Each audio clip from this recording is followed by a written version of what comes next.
Maswera sei muri yeZimbabwe. Tinokuchingamidzai zvekare kune chimwe chirongwa pano Facebook Secrets and Confessions. Tadzoka zvekare nemamwe messages kuri sei kwose kwamungava muri kumativi mana enyika. Ndekedzai tibva tapinda mumamessages edu atadzoka takakubatirai. Message edu yekutanga yakamira sokudai so. Hanzi mukomanashi ndazobvuma manje kuti zvandakaita ndakakanganisa mushure mekunge ndakazoudzwa kuti mumwe mufesi uyo watakange takamboshanda naye akazobva pakambani apo patainge tichishanda tose kwava kubva achizopinda mulocation. Nyaya yekuti kana wabudawo musituation yakaoma wobva waramba uchingowirirana nevanhu avo vainge vachikuziva usati wava nemari, ndozvakaitika paari mufesi iyeye aiwirirana nesu tose ende aitoti maweekends paya aitouya kupurazi tobva tatonwa doro redu tichiita zvose izvo zvatainge tagara tichiita apo paainge achiri kushanda mumupurazi imomo. Muchinda iyeye mukoma ainge ari munhu ainge aripo but ainge achitaurisa izvo zvakakonzeresa kuti ndinge ndichizomuvenga. Ndakatanga kumuvenga mushure mekunge nerimwe zuva apo patainge tichiri kushanda tose, saka taiwanzokuti zviya kana kuri kunzi murungu kana asipo waitokwanisa kutobuda wotoenda mutauni, wotonoswera mutauni wotonotenga zvaunenge uchinzwa kuda, but most of the times taingotiza pabasa chete kana kuri kunzi zvinenge zviri important zvaunenge uchida kunoita mutauni, sekubatisa zvinhu kuti zvinge zvichizoenda kumusha, not kuti unongonoswera zvako mutauni uchiti uri kungonakidzwa nekutiza pabasa. Saka ipapo handina kunge ndakaudza vanhu kuti sezvo murungu ainge ambobuda aenda kuPretoria atisiya papurazi tiri tega, akangosiya apa foromani in which ainge achiwirirana naforomani mvesi uyu wandiri kutaura nezvake pamazuva acho iwawo. Saka ndakabuda ndobva tachizoita mutauni namadhamu, ndivo vainge vachitoda kutobatisa zvinhu zvavo kutrack. Ndakange ndakatombotaura navo ndikati komadii mangoenda murimi mega than kuti tinge tichizoenda tose kutauni, nekuti hatingaregedzi basa tose zuva rimwe chete. But madhamu vakabva vati handiti murungu haapo plus munoda kuswera muchiitei kana murungu asipo, handi tose tinokasika kudzoka. Saka mufesi wetrack akazotifonera ndikatiudza kuti ainge ambomiswa nemapurisa, in which takazoswera muswero wese wezuva takamumirira. Tainge tiine zvinhu izvo zvatainge tichida kutumidzira, saka kuti tinge tichizodzoka nazvo kupurazi takaona kuti inenge yatova wastage. Takazotodzoka papurazi it was somewhere kuma8. Saka takati tichisvika ndopandakazoudzwa nomwe mudhara uyo wandaiwirirana naye ainge ari wechisutu, akabva ati unozviziva here kuti watotengeswa nechekare najasi. Ndiye muvesi uyo wandakazoitira utsinye wandakazonzwa zvichinzi akazofa. Saka ipapo akaenda kanoudza foromani, akanyepera foromani kuti ndainge ndatobuda ndichitoenda kunorova rimwe peace job. Saka vanhu vemapurazi izvozvo zvekunzwa kuti unenge uine zvimwe zvimapeace job zvaunenge uchiita ndozvavanenge vasingatombodi kunzwa izvozvo. Vanenge vachiti tinofanira kungogara tose panapa tichitongotambura, hakuna umwe munhu anofanira kuti ange achizoita mamwe mapeace job. Saka akati anyepa kudaro mukoma ndopandakabva ndachizodaidzwa mangwana acho makuseni nemurungu, because murungu akazosvika I think after lunch. Ndopa akaona kuti ndainge ndisipo pabasa kundifonera, haana kana kumbondifonera kuti ange achinzwa kuti chii chakaitika, sei ndainge ndisiri pabasa. Saka akazongobvunza foromani ainge atoudzwa zvokutonyepa najasi nechekare kuti ndainge ndatoenda kunoita peace job, ende varungu munovaziva, ndo zvinhu zvavanenge vasingadi kuziva izvozvo, kuti uri pabasa pangu uchienda uchinoita mapeace job somewhere else. Saka mukoma ndakabva ndachizotodzikisirwa mari yepay even though ndini ndainge ndichidriva TLB. Saka murungu akaona kuti anga achididzinga basa basa rake rainge risingazofambi zvakanaka because ndindega ndaigona TLB zvekare neforklift, saka ndisu tiri vaviri nemurungu taishandisa forklift, but mari yangu yepain yainge yatombokwidzwa 2 months before that, ndokusaka ainge akandiitira hutsinye. Saka akazoti abuda mupurazi akatanga kugara kulocation, ainge ava kutofamba nemotikari mazuva acho iwawo, but airamba achingodzokawo kumapurazi achingodawo kungoziva kuti zviri kumbofamba sei mumapurazi. Saka tainge tichitongowirirana. Ndopandakazonzwa godo mushure mekunge andiudza kuti ainge atobata contract rekuEscom. Ndikati asi sei jasi kuti unganzi wakabata contract rekuEscom, munhu wataitoziva uri munhuwo aitongotamburawo sesu, ende taitozviona sekunge panguva yacho tainge titori kumberi kwake. Saka zvinhu zvakazondirwadza. Akabva achizoita mistake yekuti akabva achizondiudza urongwa hwake hwose uhwo hwaainge ainahwo kumberi, achiti kana ndikazotowana mari ndoda kuzototanga kutoita zvemakombi, kana ndabva mumakombi, kana Mwari vakandiropafadza ndoda kuti ndinge ndichizototenga bhazi, kana ndatenga bhazi ndobva ndatobuda muno muSouth Africa. Mukoma, zvakandibata, hazvina kundifadza. Saka ndakazotanga kuronga manje, ndikatanga kufunga kuti asi ndingamukanganisira upenyu hwake sei. Ndakatanga kuwirana naye ndichida kunyatsoziva kuti kwaanogara kulocation ainge achigara kupi. Panguva yacho iyoyo ainge asisiri kugara kulocation.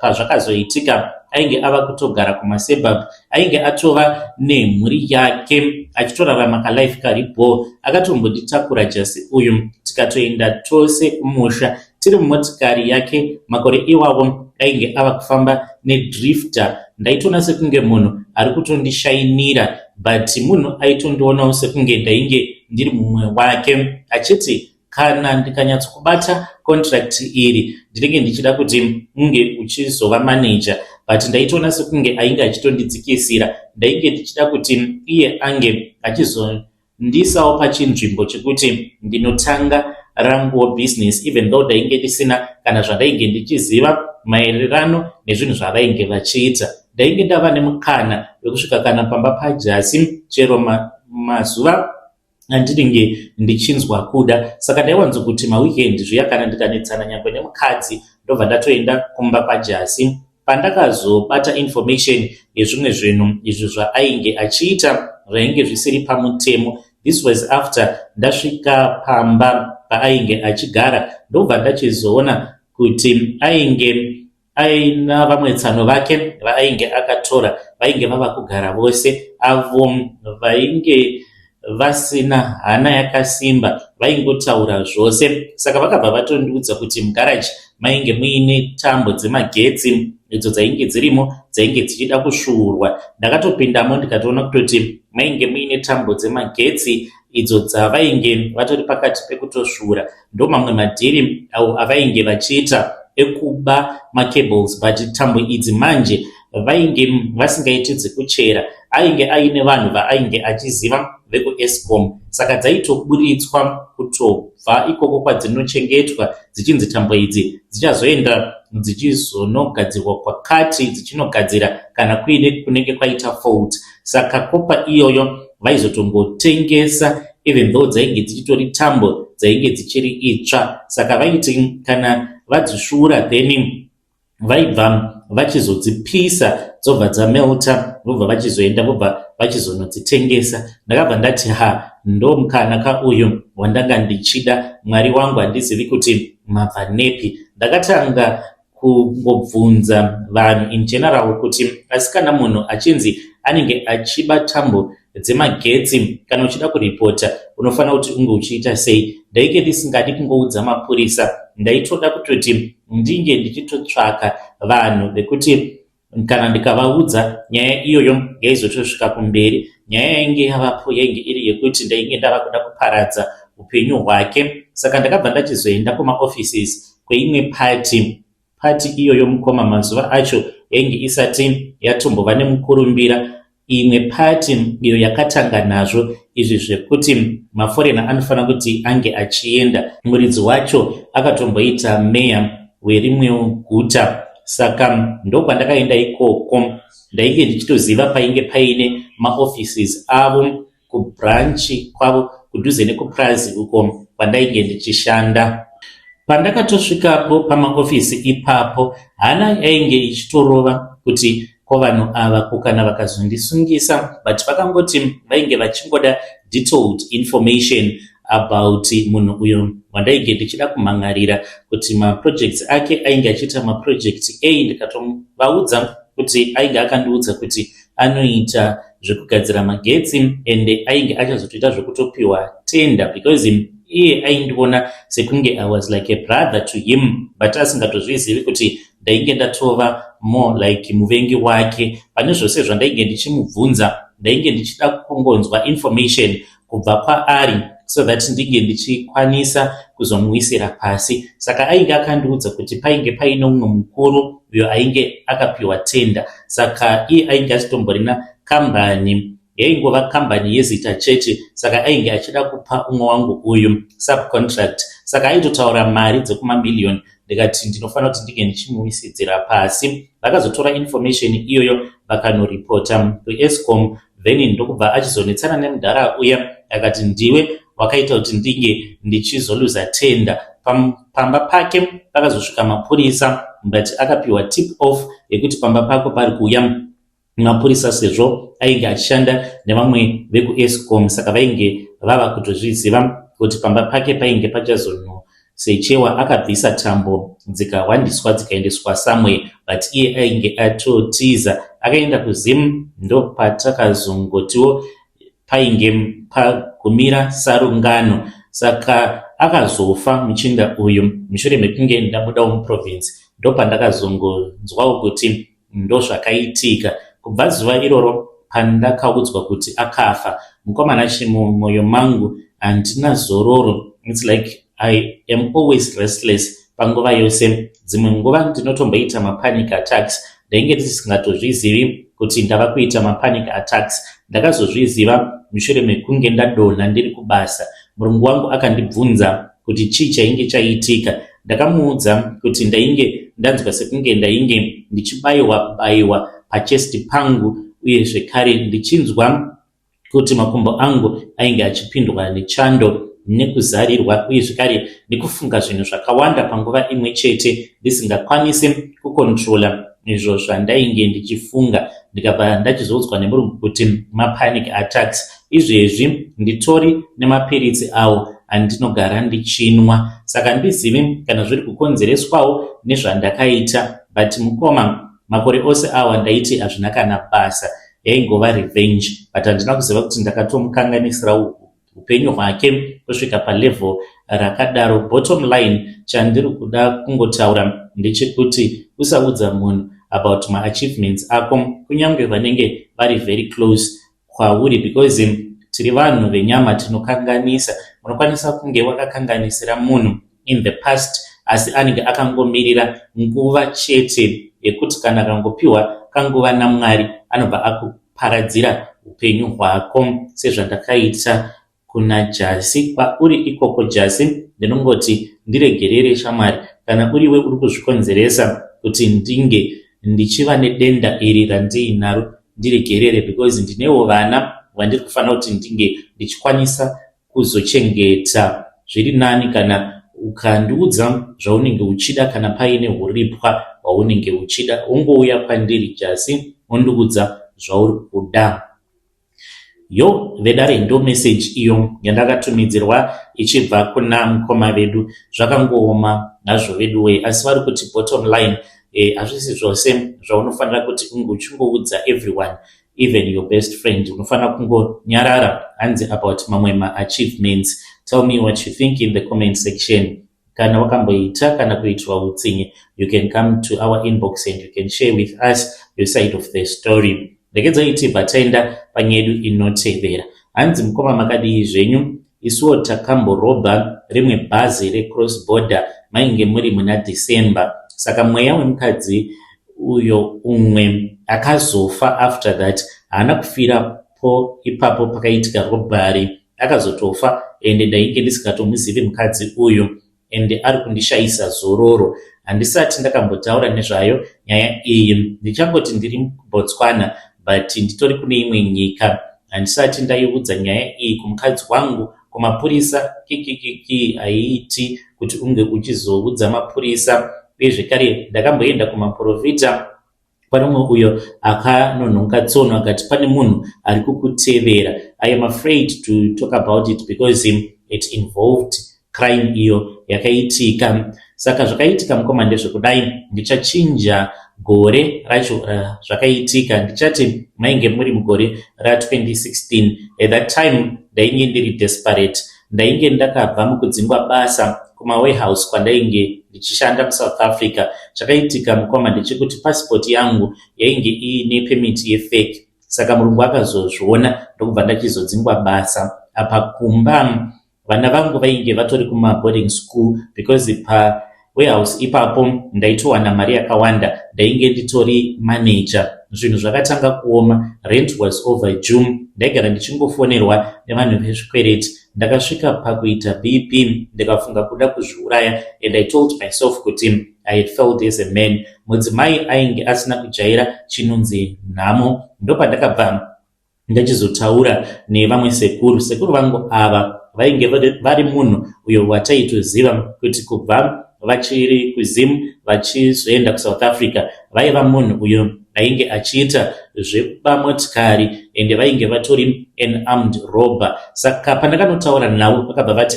muzukuru midzimu yako iyi, nekuti tine kaquick basa kati kufanira kuti tinge tichiita. Saka vakandiudza kuti pakabasa ako kaifana kuti kange kachizoitwa there was no violence, uye zvekare painge pachazotowanikwa mari yakawanda zvekuti ndainge ndichizokwanisa kuti ndinge ndichizototanga business. Saka vainge vatori nebhazi iro ravainge vakatotageta. Mukutaura kwavo sekuru ivo vainge vakati bhazi iroro vainge vakarikwira 3 times, vachienda naro kuZim vodzoka naro kuSouth Africa, vorikwira futi vodzoka naro, vachida kunyatsokuridha kuti bhazi racho rinofamba sei uye zvekare rinomira munzvimbo dzipi ende rinomwa fuel munzvimbo dzipi. Saka vakati vainge vakatoona kutoti bhazi iroro vanhu vazhinji vanenge vatori nehard cash. I told myself kuti izvi zvainge zviri nyore so that ndinge ndichikwanisa kuzowanawo kamari nditsvakewo chimwe chekuti ndinge ndichizokwanisa kuita. Saka mukoma dhiri racho raito involve nemapurisa eko kujoni ikoko. Saka I won't describe how it happened because I don't want anyone to copy zvose izvo zvandakaita, but mukoma hazvina kana kumbotitorera nguva yakareba kuti tinge tichizomisa bhazi uye zvekare nekuzotanga kutorera vanhu zvinhu. Vanhu vose vakachizii kunyarara because tainge tiine mabhegi edu avo atainge tiinawo. Vanhu vataiva navo umwe noumwe ainge aine task yake yekuti unofanira kuti unge uchingotora mafoni. Umwe ndiye aitora mafoni nemalaptop, umwe aingotora mari chete, then umwe ndiye aitora mahandbag tichingomakanda mune rimwe bhegi, zvimapesi, mawallet, tichiitira kuti kana tava kumberi tinge tichizonyatsokugovana mune zvakanaka. Saka inini ndainge ndichifamba ndichitora mari. Ndakabva ndachizosvika pane umwe mukadzi ainge akatobata mari iyo yaainge ainayo. Mari iyoyo yainge yakawanda mukoma. Akabata mari kudaro akati, mukwasha, ndine mwana ari kurwara kuZimbabwe. Mwana uyo ari kufanira kuti ainge achinoitwa operation. Mari iyoyo iyi yamuri kuda kuti ndinge ndichikupai emari yandakatopiwa nevanhu vekuchechi vakatoita mudeme. Ndiri kukumbirai mukwasha. Apa achitaura kudaro aitaura neni achizevezera achiitira kuti vamwe vangu vasazvinzwa. Ndakabva ndamurova mupama because kumashure kwangu kwainge kuine umwe muvhenda ndiye wandaitotya pavanhu vose vatainge tiinavo. Iye aitoratidza kuti kana kutodya munhu anodya munhu. He was a gangster, that guy. Saka ndakamurova mupama mukadzi iyeye. Kumurova kwandakaita ndokusaka ari kuramba achingonditeverera because pandakamurova ndakanomurova nechikugotsi. Akabva achizonohedha siti rainge riri pamberi pake, but ndakanzwa bhonzo kurira. Saka ndakafungidzira kuti maybe ndainge ndachikoka chigunwe because ruoko rwangu rwakatosara rwuchitopisa nekutorwadza mushure mekunge ndamurova. Akangotanga kungochema, ndiye akazoita kuti tinge tichizokasika kuburuka mubhazi imomo avakuridza mhere.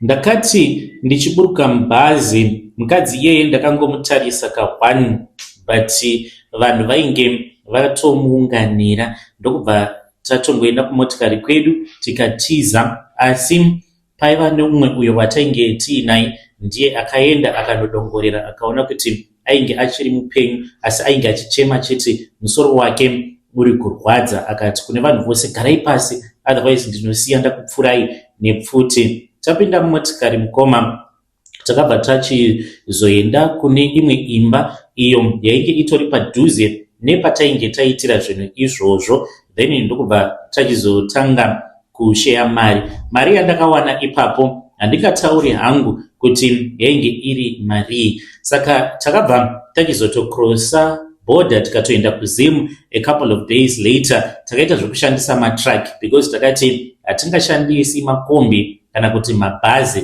Saka ndakapinda mune rimwe track ndainge ndiine umwe muchinda uyo ainge ari wekugokwe, then vamwe vangu vainge vari mune mamwe matrack. Taitongohaika tichita sekunge vanhu vasingatozivani, then ndokubva ndachizoti ndichinosvika kumusha. Mukomananshi, mari yandakawana ipapo handina chandakakwanisa kuita nayo. Ndainge ndakati ndichatenga motikari. Kana ndatenga motikari ndobva ndachizotanga kuhodha zvinhu ndichienda ndichinotengesa kumakorokoza, sezvo kwedu kuchiitwa zvekuchera goridhe. Mukoma maplan ose awo andainge ndiye nawo akabva apinda musango. Chekutanga chakaitika ndichingonosvika kumba ndechekuti ndakasvika amai vasipo, vainge vaenda kunoona sekuru hanzvadzi yavo vainge vachirwara. Sekuru ivavo vainge vakabva mukuwana basa kuForset, saka vakazotanga kuita musikanzwa, asi vaiti kana vakaendeswa kuchipatara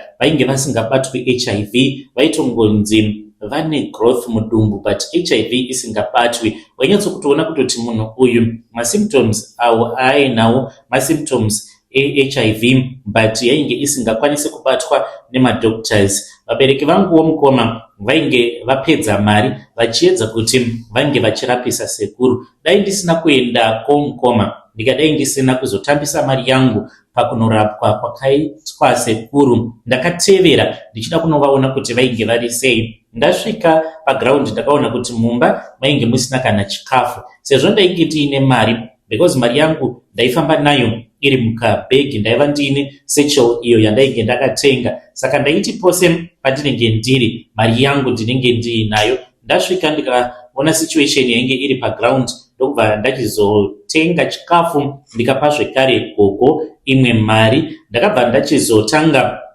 kushandisa mari tichienda nasekuru kuchipatara because ndaingozviudza kuti nemari yose yandiinayo yakawanda, ndichiti ndainge ndichazotenga motikari iri pasi inenge iine mari yemutengo uri pasi, zvekare nekuzohodha zvinhu zvishoma ndozosimukirawo zvishoma nezvishoma. Mari mukomanashi pandakazoona kuti handisisina mari, this was after sekuru vabva mukufa. Sekuru vakati vafa kudaro pava kuunganidzwa mari yekuti pange pachitengwa coffin. Kunotarisa kudai muchibhegi ndikaona kuti ndainge ndangosara ne$100 chaiyo mukoma pamari iyo yandainge ndakapiwa nevamwe vangu. Mukomanashi ndakaona kuti zvinhu zvainge zvatodhakwa, saka ndakati ndakagara kudaro ndiripo parufu rwasekuru, it was somewhere around kuma2:30, ndainge ndakatogara panze nevamwe titori pamoto tichidziya moto. Ndopandakakuona mukadzi umwe ainge akagarawo panze but ainge akagara nechekure but ainge akatitarisa. Mukadzi uyu handizivi kuti sei ndakafunga kuti ndige ndichienda kunomuona, saka ndakabva ndasimuka ndokubva ndatanga kufamba ndichienda apo paainge akagara. Ndakatanga kunzwa achichema, ndakamubvunza kuti naiwe ndiwe ani? Akabva achizodanidzira akatanga kuchema but aitotaura zita rake ndarikanganwa zita iroro because akangotiudza ka1. Akatanga kuchema akati wandiuraya iwe John, not my real name, ndiwe wandiuraya, musoro wangu kani, musoro wangu uri kurwadza, musoro wangu uri kutema. Saka ndakatanga kumunzwira tsitsi ndikati tionei. Ndobva akabva achizoti ona saka pandakanotarisa ndakabva ndachizoona kuti pahuma pake apa painge pakabhovhokera mukati. Akabva apinza ruoko rwake akatotanga kutoburitsa zvinhu zvainge zvichityisa zvainanaira zviri mumusoro make. Ndakatiza mukoma, ndichitiza kudaro vanhu vakashamisika kuti ndainge ndaonei. Ndakazoudza vanhu kuti ndainge ndaona nyoka apo panzvimbo pandainge ndakamira ndichida kuzvidetsera kurasa mvura. Handina munhu wandakazoudza. Kubva ipapo ndainge ndava kuti kana ndichifamba ndaitonzwa munhu achitokosorera ari kumashure kwangu, munhu achinditevera. Ndainge ndichida kudzoka kuSouth Africa, asi ndakati ndaenda kuRoadport. Bhazi randakakwira rainge riri munhenzva. Ndakati ndichingonogara pasi, mukomana wacho ndopandakaona kuti padom painge patori noumwe mukadzi ainge akamirapo, but mukadzi uyu manje ainge akabata kamu uye zvekare ainge akabata glazi, atori busy achitokama wigi yake. Paakanditarisa ndakabva ndachizotozviitira weti, same time ndokutoburuka ndikabva ndatongoregedza kuenda kuJoni. Ndakadzokera kumba tikatanga kunetsana nemudzimai tikatomboenda paseparation. Ndopandakazobuda munyika yeZimbabwe ndikazouya kuno kunyika kwandiri kwandisingakwanisi kukuudzai nezita, because ndakaona kuti zvekuti ndinge ndichimanikidza kuenda kuJoni zvainge zvisingachaiti, nekuti ndairamba ndichingomuona mukadzi iyeye, uye zvekare ndaitorota hope dzinotyisa. Ndaitorota nditori mubhazi ndichitoenda kuSouth Africa. Bhazi iro randinenge ndiri mariri raitoita accident, asi vanhu vose vaifa paaccident ipapo vaizotanga kuzondinetsa vachiti ndiwe wakonzeresa kuti tinge tichizofa iwewe, nekuti une mweya wengozi uri kukuteverera. Saka takazoti tauya kuno kunyika kwatiri, ndakamboedza kuti ndige ndichienda kumasowe kuZCC. Ndakatomboenda kuZCC yekuno ndikatotendeuka, but hazvina kushanduka. Asi ndaiti kana ndikaenda kunana madzibaba ndikaprofitiwa, ndaitoudzwa kutoti imi baba, imi mune mhepo nemunhu akafa iri kukutevererai, even though vainge vasingazoratidziwi pamweya kuti munhu wacho ndini ndakamuuraya. Mukadzi uyu anonditevera everywhere. Ndinokwanisa kuti zviya kana ndichigeza kudaro, ndichigezera mubhaketi, anokwanisa kana kungondidzipa, ndinongoona ruoko ruchibuda mvura robva rwatondidzipa, obva atanga kuti ona wakandiuraya, ona zvawakandiita. Ndobva ndatoona kuti munenge muine musoro wemunhu anenge arimo mubhaketi imomo, asi musoro uyu unenge uchiita sekunge unenge wakadhiginurwa pamusoro pawo apa. Mukadzi iye anobva atanga kuchema. Saka ndozvimwe zvandinoona izvi. Pano mumwe muprofita uyo akambondibvunza kuti nhai baba imi hamuna munhu wamakambouraya here, because pane mweya wemunhu wakafa uyo ari kuchema, ari kukutevererai. Asi ndakatarisa ndikona hama dzenyu dzose pasina ane maoko akatsvuka ropa. Akabva anditi vhurai maoko enyu tuone. Ndakaramba mukoma ndikati kwete, aiwa chiregidzai zvenyu madzibaba, matorasika patsananguro, handina kana munhu wandakauraya. Ndikatosimuka ndikatobvapo pacheche ipapo.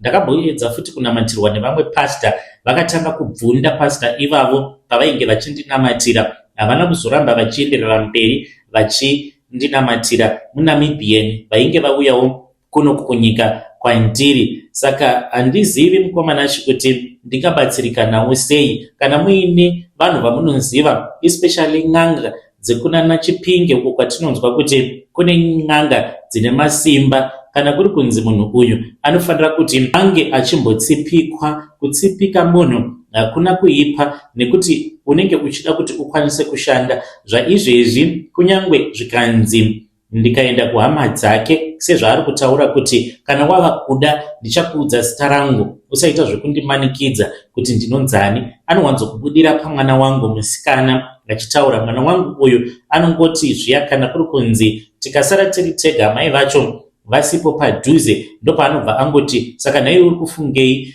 nekundiuraya kwawakaita, ndobva ndati ndiudze zita rako nditsvake hama dzako, anobva aramba. Saka ndoda kumutsipika so that ndige ndichikwanisa kushanda, nekuti pasina kushanda ngozi yacho haingaripiki. Kana muine n'anga yamunoziva inobva kunana Chipinge ikoko kunana Nyanga kwandinongonzwa zvichinzi kune n'anga dzine masimba, ndibetserei mukomanashe, ndichange ndichizotevererako ndiri mucomment section.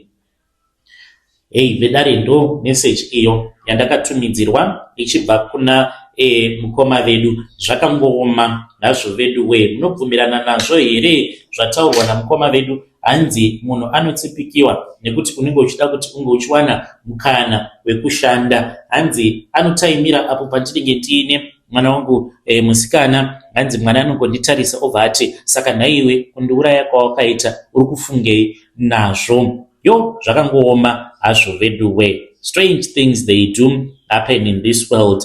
Please make sure you also check channel yedu yechakafukidza dzimba matenga. Ndine maepisode mamwe andaposta ikoko.